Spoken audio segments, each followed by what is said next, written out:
Assalamualaikum warahmatullahi wabarakatuh. Kembali lagi di channel Lambe Horor. Dan tentunya masih bersama saya di sini. Kali ini saya akan menceritakan cerita dari Mas Restu Wiratmaja yang berjudul Pati Sukmo. Sebelum masuk ke ceritanya, bagi kalian yang belum subscribe channel ini, tekan tombol subscribe dan nyalakan lonceng notifikasinya. Gak usah berlama-lama lagi, kita masuk ke ceritanya. Pati Sukmo. Cerita ini berawal dari seorang wanita yang memiliki kesan memilukan dari perjalanan cintanya dengan seorang pria bernama Teguh. Wanita itu sebut saja bernama Dewi. Mbak Dewi didapati telah menjalani hubungan bersama Mas Teguh kurang lebih 2 tahun lamanya. Di tahun-tahun itu juga mereka berdua mendapati badai besar yang menerpa perahu percintaan mereka. Namanya juga orang yang sedang menjalin hubungan. Pasti banyak sekali godaan dan gangguannya. Mbak Dewi sering sekali mengeluh dengan sikap Mas Teguh yang akhir-akhir ini berubah. Karena Mbak Dewi ini memiliki sifat cemburuan, akhirnya dia mendapati perspektif yang aneh terhadap kesehariannya. Cirebon, pertengahan April 2011. Dewi mengecek handphonenya, namun tidak ada satupun panggilan atau pesan yang berasal dari Teguh saat itu. Dia pun mencoba untuk tenang, padahal itu adalah hari anniversary mereka berdua yang kedua tahun. Sekitar 30 menit kemudian, Teguh datang menghampiri Dewi. "Udah lama nunggu?" tanya Teguh. Dewi hanya terdiam. Dia tak menatap wajah Teguh. Dewi sangat kesal dengan sikap Teguh yang menyebalkan itu. "Tumben lama," ucap Dewi. Teguh turun dari motor. Dia melepas helmnya dan membuka masker sembari tersenyum. "Maaf sayang, kan baru selesai kerja. Oh iya, kita mau makan di mana hari ini? Kamu ada tempat yang enak buat makan bareng?" tanya Teguh. Dewi terdiam. Dia menatap wajah Teguh erat-erat. "Kamu kenapa?" tanya Teguh. "Kok bau minyak wangi kamu beda?" tanya Dewi. "Maksudnya?" tanya Teguh. "Kamu habis nganter siapa?" tanya Dewi. Teguh menyadari dirinya habis mengantar temannya bernama Rizka. "Aku tadi habis nganterin Rizka. Maaf ya, aku baru kasih tahu," jelas Teguh. "Nganterin Rizka? Kamu nggak tahu, aku udah nunggu lama. Kenapa kamu prioritaskan Rizka?" tanya Dewi. "Iya, aku minta maaf. Dia nggak bawa motor dan orang tuanya nggak bisa jemput. Terpaksa aku anterin dia pulang." "Terpaksa? Apa harus kamu yang anterin sampai rumah? Sebenarnya apa hubungan kalian berdua sih?" tanya Dewi. Dewi terus memberikan argumen panasnya kepada Teguh. Teguh tetap bersabar untuk menghadapi tingkah Dewi yang kekanak-kanakan. "Ya udah, aku minta maaf," pinta Teguh sambil memegangi kedua tangan Dewi. "Udahlah, aku capek. Aku mau sekarang kita putus," teriak Dewi. "Putus?" tanya Teguh. "Kenapa? Kan bagus. Kamu bisa jalan terus dan anterin tiap hari si Rizka itu. Mulai sekarang, jauhin aku," ucap Dewi. Teguh mencoba membujuk Dewi agar menarik kata-katanya lagi. Dia tak habis pikir akan menjadi seperti ini. "Aku minta maaf, aku salah. Aku tahu, aku gak akan ngulangin lagi," jelas Teguh. "Sudah berkali-kali loh. Ini bukan sekali atau dua kali. Kenapa masih aja bersembunyi tangan?" Teguh tak bisa berbuat apa-apa. Dirinya merasa hancur berantakan. Tak tahu harus bagaimana menyikapi Dewi yang temperamental dan penuh cemburuan itu. Ucap Teguh. "Udah, gak usah hubungi aku lagi. Aku gak mau lihat kamu di depanku. Aku udah muak dengan sikap kamu." "Kamu yakin mau putus dengan aku?" tanya Teguh. Dewi mendekati Teguh dan berbicara di hadapannya. Kenapa emang? Kamu takut? Hah? Aku punya hak untuk memilih jalan dan jodohku sendiri, jawab Dewi dengan sombongnya. Teguh tersenyum kepada Dewi. Kamu sombong banget, Dew, ucap Teguh. Dewi menatap tajam wajah Teguh yang mulai aneh itu. Sekali lagi, aku tanya sama kamu, apa kamu yakin bakal putus sama aku? Tanya Teguh. Yakinlah, memangnya kenapa? Tanya Dewi. Jika kamu yakin, aku akan membuat kamu menderita. Aku tidak akan rela sampai mati pun kamu dekat dengan orang lain selain aku. Aku akan menghalangi orang lain untuk mendapatkan kamu. Kamu harus menikah dan hidup bersamaku, jawab Teguh. Dewi meludahi wajah Teguh dengan kesal. Usaplah ludah kamu sebelum kamu meludahi diri sendiri. Semua perkataan kamu itu adalah buah akibat dari tingkahmu sendiri. Jika kamu menggangguku, aku tidak akan segan membunuhmu, jelas Dewi. Teguh tertawa lepas di saat Dewi meninggalkan Teguh. Lihat saja nanti, Dew, ucapnya. Dewi merasa keputusannya sangat buruk saat itu. Dia tak ada cara lain untuk meredakan masalah selain dirinya harus menghindar. Malam harinya, Dewi menceritakan ini kepada kedua orang tuanya, Pak Abdul dan Bu Jubed. Di rumah Dewi, Pak, aku putus sama Teguh, ucap Dewi dengan wajah sedih. Kok bisa? Tanya Pak Abdul. Teguh selingkuh, Pak, ucap Dewi. Emang kamu tahu dengan mata kepala kamu sendiri kalau dia selingkuh? Tanya Bu Jubed. Dia habis jalan bareng Rizka sepertinya, jelas Dewi. Pak Abdul dan Bu Jubed memahami kisah percintaan mereka. Memang terkadang Dewi yang egois, terkadang juga Teguh yang berulah. Wajar kalian seperti ini karena kalian berdua masih muda, jelas Pak Abdul. Tiba-tiba pintu digedok oleh seseorang tidak dikenal. Pak Abdul dan Bu Jubed terkejut mendengar itu. Siapa itu, Bu? Tanya Pak Abdul. Nggak tahu, Pak, jelas Bu Jubed. Dewi memberanikan diri untuk berjalan ke pintu. Dewi, mau kemana? Tanya Pak Abdul. Dewi membukakan pintu dan terkejut ketika melihat bungkusan putih sudah ada di depannya. Pak, ini apa? Tanya Dewi sambil memegangi benda itu dan mengarahkannya ke hadapan Pak Abdul dan Bu Jubed. Pak Abdul segera bangkit dan berlari ke arah Dewi. Buang, cepat buang. Dewi bingung, kenapa harus sampai berteriak-teriak untuk membuang bungkusan hitam berisi tanah itu. Dewi pun melemparkan benda itu. Namun ketika dia melemparkan benda itu, betapa terkejutnya Dewi melihat sosok pocong sedang berdiri di hadapannya. Dewi! Dewi terjatuh. Saat itu juga, Pak Abdul dan Bu Jubed mencium bau tidak sedap di sekitaran rumahnya. Bungkusan putih yang dilemparkan oleh Dewi itu menghilang dengan sekejap. Pak, Dewi kenapa? Tanya Bu Jubed. Dewi diserang, jelas Pak Abdul. Lalu muncullah suara tawa keras dari sekitaran rumah mereka. Bu, jaga Dewi sebentar, jelas Pak Abdul. Pak Abdul langsung berlari ke arah suara itu. Dia mendapati sosok pocong itu sedang berdiri tegak di rumah kosong ujung komplek rumahnya. Siapa yang menyuruh kamu? Pak Abdul memang terkenal berani menghadapi hal semacam itu. Karenanya dia sangat meyakini bahwa sosok pocong itu adalah kiriman dari seseorang. Sementara itu Bu Jubed masih shock dengan keadaan Dewi yang tiba-tiba pingsan. Tubuh Dewi tiba-tiba menjadi sangat dingin, seperti orang tak bernyawa. Pak, Dewi, Pak, teriak Bu Jubed ketika keluar dari rumah untuk memanggil Pak Abdul.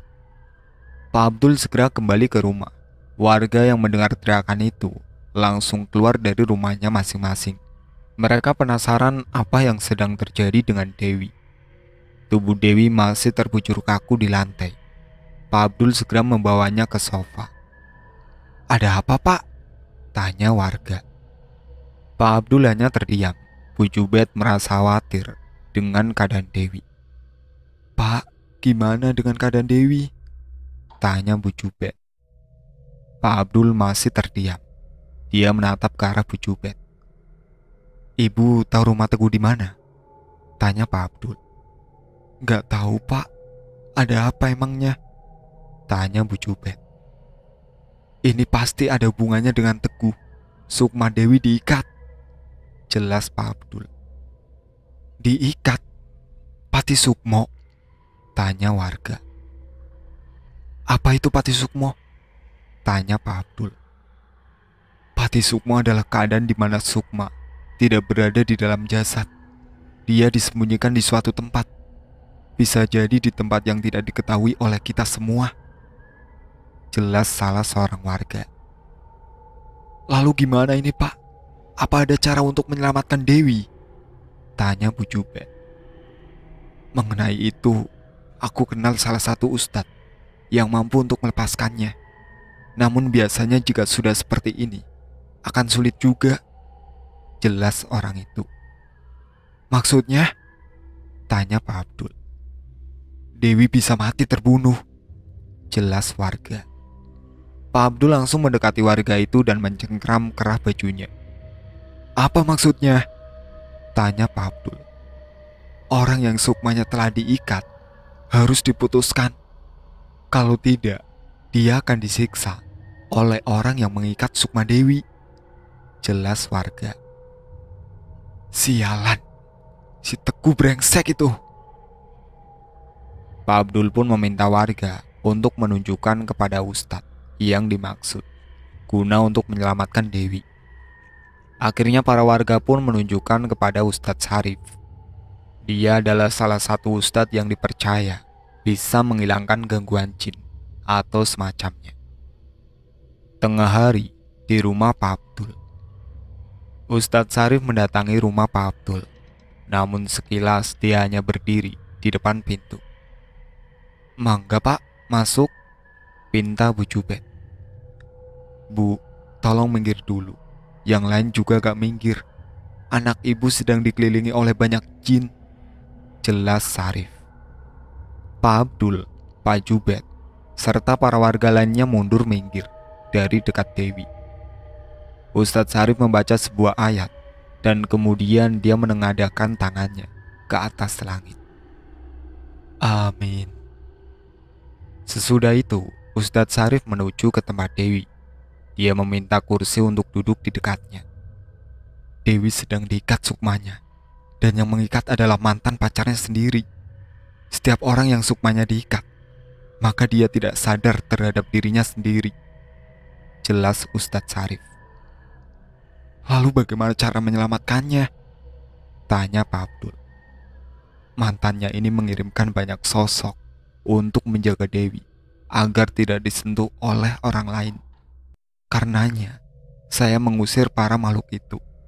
Namun saya agak kesulitan ketika ingin menarik tubuh Dewi," jelas Ustadz Sarif.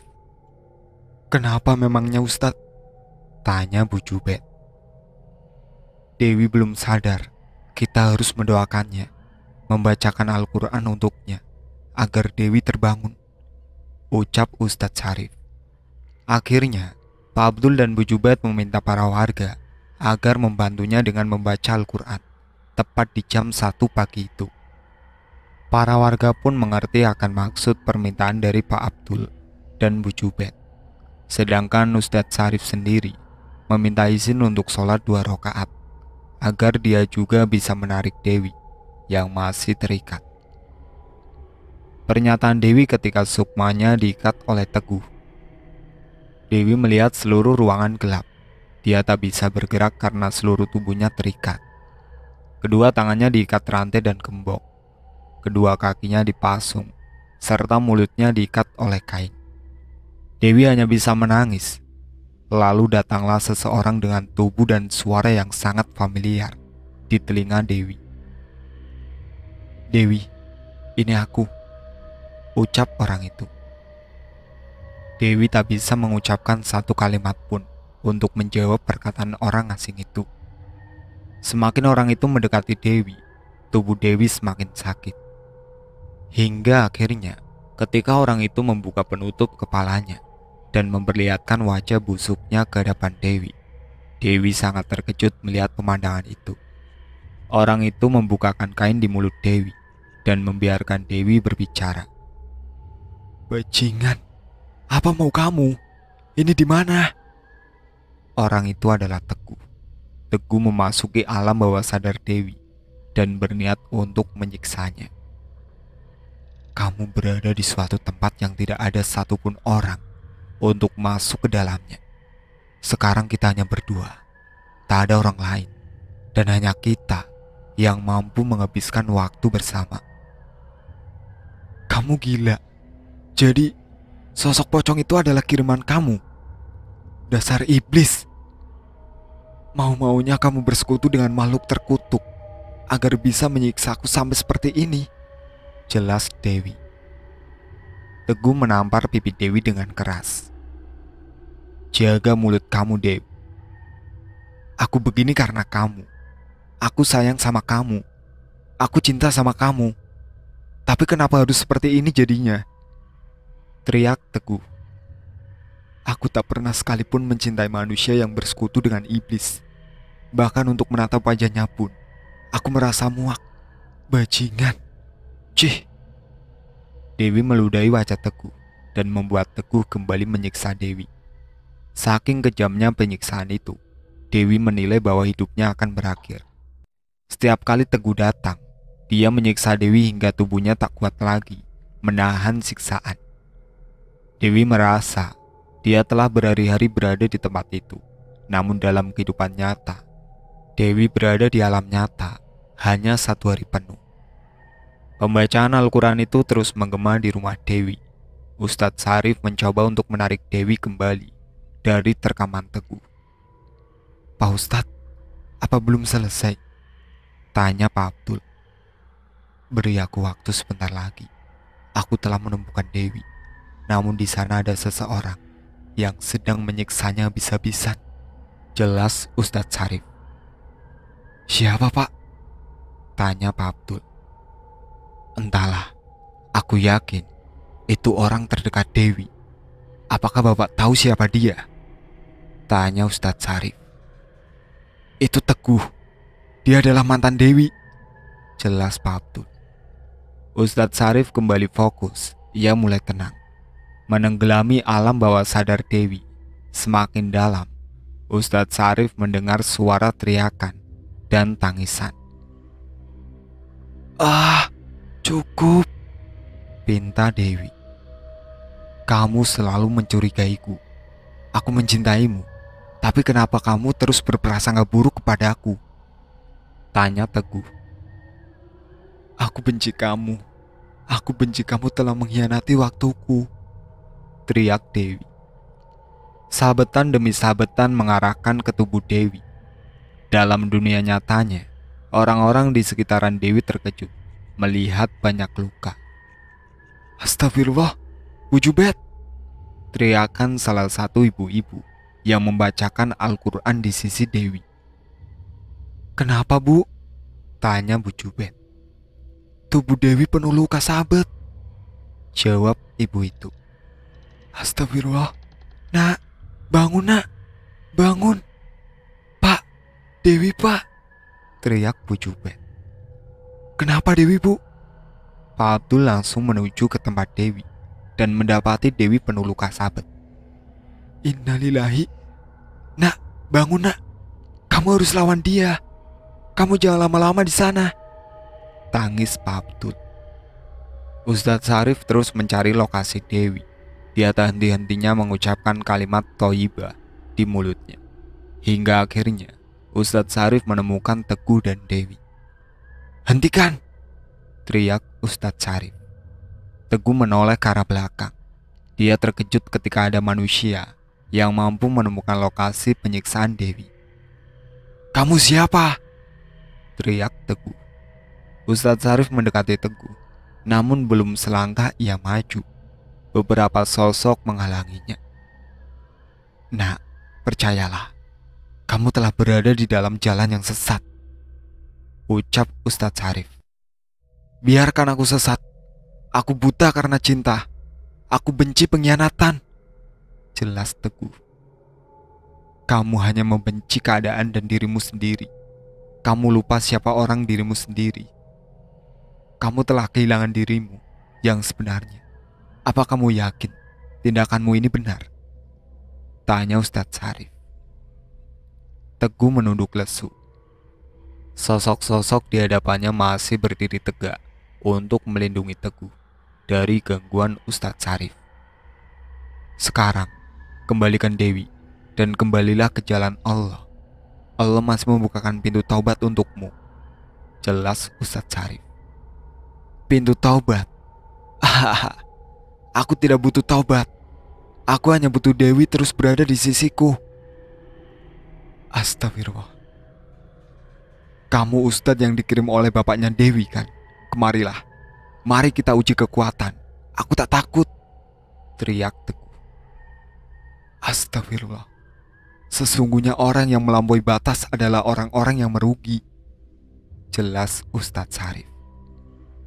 "Jangan kebanyakan dalil. Semua sosok ini akan menghancurkanmu. Jika kamu mati di tempat ini, kamu tidak akan pernah kembali ke dunia nyata. Ini adalah Pati Sukmo," jelas Teguh. "Jika kau yang mati, apakah kamu yakin tubuhmu akan diterima di dunia serta akhirat?" Pertanyaan balik dari Ustadz Sarif ini membuat Teguh geram. Dia pun duduk sila di depan Dewi. Begitu juga dengan Ustadz Sarif yang sudah siap lebih dulu dengan memilin-milin tasbihnya. "A'udzubillahi kalimatillahi tamati min syarri ma khalaq." "Mati kau!" teriak Teguh. Belum selangkah sosok-sosok itu mendekat. Ustadz Sarif lebih dulu menggebrak tangannya ke bumi dan menciptakan ledakan besar. Dari ledakan itu juga berpotensi besar menyerang balik Teguh hingga tubuhnya terpental di dekat Dewi. Dewi teriak sekencang-kencangnya, "Teguh!" Mulut Teguh mengeluarkan banyak darah. Dadanya seperti kepanasan akibat terkena dampak ledakan itu. Ustadz Sarif langsung berlari ke arah Teguh. "Innalillahi wa inna ilaihi roji'un." Teguh meninggal dalam perkelahian antar sukma. Ustadz Sarif menutup mata Teguh dan menatap wajah Dewi. Dia telah meninggal dunia, juga di dunia nyata, ucap Ustadz Sarif. Dewi menangis sekencang-kencangnya. Pak Sarif melepaskan ikatan tali itu dan Dewi langsung memeluk Teguh. "Sudah saatnya kamu harus pulang," ucap Ustadz Sarif. "Tapi bagaimana dengan Teguh?" tanya Dewi. "Dia telah tewas." Dewi tetap memeluk tubuh Teguh yang bersimbah darah. Ustadz Sarif menarik paksa Dewi dan meninggalkan Teguh seorang diri di tempat itu. Menjelang subuh, "Teguh!" Dewi terbangun dari pingsannya. Para warga dan keluarga Dewi berduyun-duyun mendatangi Dewi. "Alhamdulillah nak, kamu kembali," ucap Bu Jubaid dengan terharu. "Bu, Teguh mana?" tangis Dewi. Ustadz Sarif juga telah sadar, namun tubuhnya langsung melemas. "Ustadz, Dewi sudah sadar," ucap Abdul. "Alhamdulillah," jawab pelan Ustadz Sarif. "Ustadz tidak apa-apa?" tanya Pak Abdul. "Pak, tolong ambilkan saya air putih," pinta Ustadz Sarif. Baik Pak." Pak Abdul menyerahkan air putih itu kepada Ustadz Sarif. Pak Abdul melihat kondisi Ustadz Sarif seperti orang kehabisan tenaga. "Apa yang terjadi Ustadz?" tanya Pak Abdul. "Teguh itu memiliki guru spiritual yang sesat, dan Teguh sendiri sudah menjatuhkan diri kepada kesesatan." "Lantas bagaimana dengan Teguh?" tanya Pak Abdul. Ustadz Sarif mengucapkan istighfar beberapa kali untuk menenteramkan hatinya. dia meninggal dunia. Meninggal? Dia mempertaruhkan sukmanya untuk berkelahi denganku di tempat yang tak bisa orang biasa temukan. Tiba-tiba Dewi langsung berlari ke arah Ustadz Syarif. "Pak Ustadz, di mana Teguh sekarang?" tangis Dewi. Pak Abdul langsung membawa Dewi keluar agar Ustadz Syarif bisa tenang sejenak. "Ustadz, Teguh di mana? Kenapa kamu membunuh Teguh?" "Dewi, sadar, Teguh yang hampir membunuhmu." Ucapan Pak Abdul itu membuat Dewi frustasi. Dia sangat mencintai Teguh, namun cintanya berada dalam hubungan yang salah. Dewi terus menangis dan meratapi kematian Teguh, seperti yang telah disebutkan Ustadz Syarif. "Ustadz, bagaimana sekarang?" tanya Pak Abdul. "Sudah berakhir, Teguh telah tewas," ucap Ustadz Syarif. Pak Abdul mengangguk paham. Dia pun membawa Dewi keluar dari tempat Ustadz Syarif. Namun ada kejanggalan dalam diri Ustadz Syarif. Siapa yang melakukan ini semua kepada Teguh? Di lain sisi, menurut narasumber lain, "Kamu tak akan pernah bahagia dan mendapatkan apa yang kamu mau, Dewi. Lihat saja, hidupmu akan hancur karena telah merebut Teguh." Orang itu adalah Rizka. Itulah akhir cerita yang berjudul Patih Sukmo. Saya pamit undur diri. Wassalamualaikum warahmatullahi wabarakatuh.